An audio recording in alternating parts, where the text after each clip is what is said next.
সহজ রেসিপিগুলো সবাই খুবই পছন্দ করে। আজকে ডিম আর আলু দিয়ে খুবই সহজ আর মজাদার একটা নাস্তা রেসিপি শেয়ার করছি, যেই নাস্তাটা তৈরি করে পরিবেশন করা যাবে বিকেলে চায়ের সাথে বা ইফতারিতেও। আবার চাইলে এই নাস্তাটা তৈরি করে আপনি প্লেন পোলাওয়ের সাথেও পরিবেশন করতে পারেন, খেতে কিন্তু খুবই ভালো লাগবে। খুবই সহজভাবে আজকে রেসিপিটা শেয়ার করেছি, তাই আশা করছি আজকের রেসিপিও সবার কাছে ভালো লাগবে।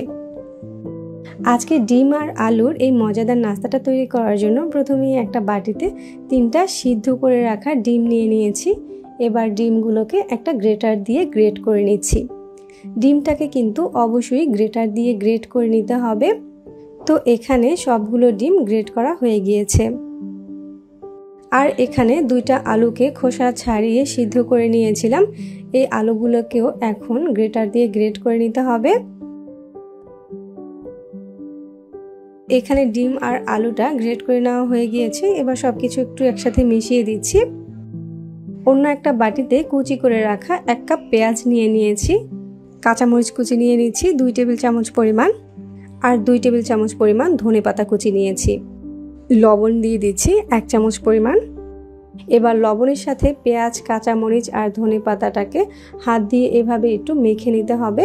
এতে করে পেঁয়াজটা অনেকটাই সফট হয়ে যাবে। এই মাখানো পেঁয়াজটা আলু আর ডিমের সাথে অ্যাড করে নিয়েছি। সাথে 1/2 চামচ পরিমাণ আদা বাটা দিয়ে দিচ্ছি, আর 1/2 চামচ পরিমাণ রসুন বাটা দিয়ে দিচ্ছি।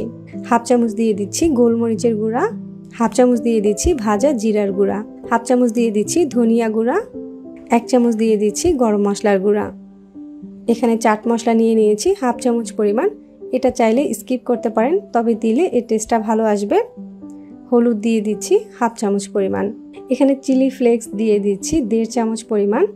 এখানে দিয়ে দিচ্ছি 1 টেবিল চামচ পরিমাণ বেসনকে তেলের সাথে ভালোভাবে আমি ভেজে নিয়েছি, যাতে করে বেসনের কাঁচা ঘ্রাণটা না থাকে।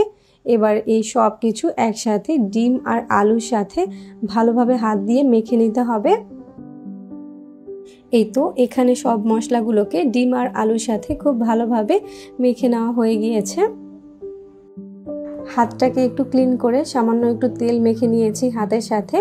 তারপর এই আলু আর ডিমের মিশ্রণ থেকে কিছুটা করে মিশ্রণ নিয়ে এভাবে ঠিক কাবাবের মতো করে তৈরি করে নিতে হবে। হাত দিয়ে একটু চেপে চেপে চারো সাইডটাকে একটু সমান করে দিতে হবে। এখানে একটা নাস্তা কিন্তু তৈরি হয়ে গিয়েছে। ঠিক একইভাবে সবগুলো ডিম আর আলু নাস্তা তৈরি করে নিব। এই নাস্তাটাকে কিন্তু চাইলে আপনি আবার ডিমের স্বামী কাবাবও বলতে পারেন।